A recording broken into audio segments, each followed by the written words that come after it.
Pemirsa, terima kasih dan masih bersama kami. Berita selanjutnya Mahabarakan. Bank Kasel gelar obrolan lintas generasi dengan mengangkat tema menjadi milenial yang cerdas berinvestasi.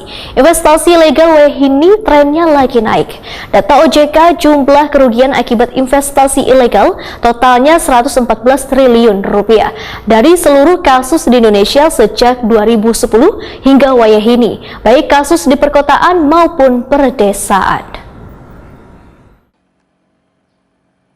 Pandemi COVID-19 menjadi masa sulit bagi sejumlah orang kehilangan pekerjaan, sehingga kesulitan ekonomi ketika ada tawaran bantuan berupa investasi dengan untung besar wan tanpa risiko, akhirnya mudah tergiur. Dikarenakan orang yang sedang kesulitan ekonomi, kada bisa berpikir jernih, akhirnya ikut berinvestasi nang ujung-ujungnya terjebak penipuan.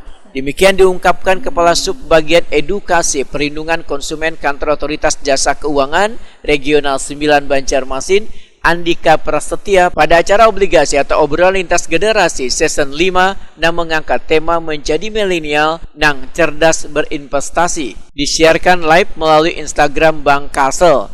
Menurut Andika Prasetya, investasi ilegal ini trennya lagi naik. Data OJK, jumlah kerugian akibat investasi ilegal totalnya 114 triliun rupiah dari seluruh kasus di Indonesia sejak 2010 hingga wayahini, baik kasus di perkotaan maupun perdesaan. Andika Prasetya menegaskan, generasi milenial lebih dominan cari referensi dari media sosial sehingga mudah terpengaruh lantaran diolah menjadi sebuah kebenaran. Semestinya harus recheck terlebih dahulu. Cara mendeteksi sebuah investasi yang ditawarkan resmi atau bodong, ujar Andika Prasetya, tipsnya adalah 2L, yaitu legal, one logis. Legal itu resmi, ada izin dari regulator terkait.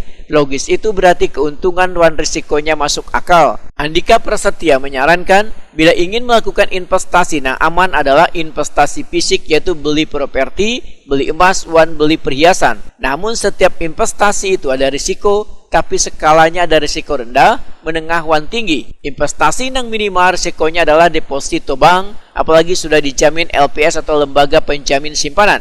Jadi jika bank tersebut tutup atau dilikuidasi, maka duit kita tetap aman wan diganti oleh LPS.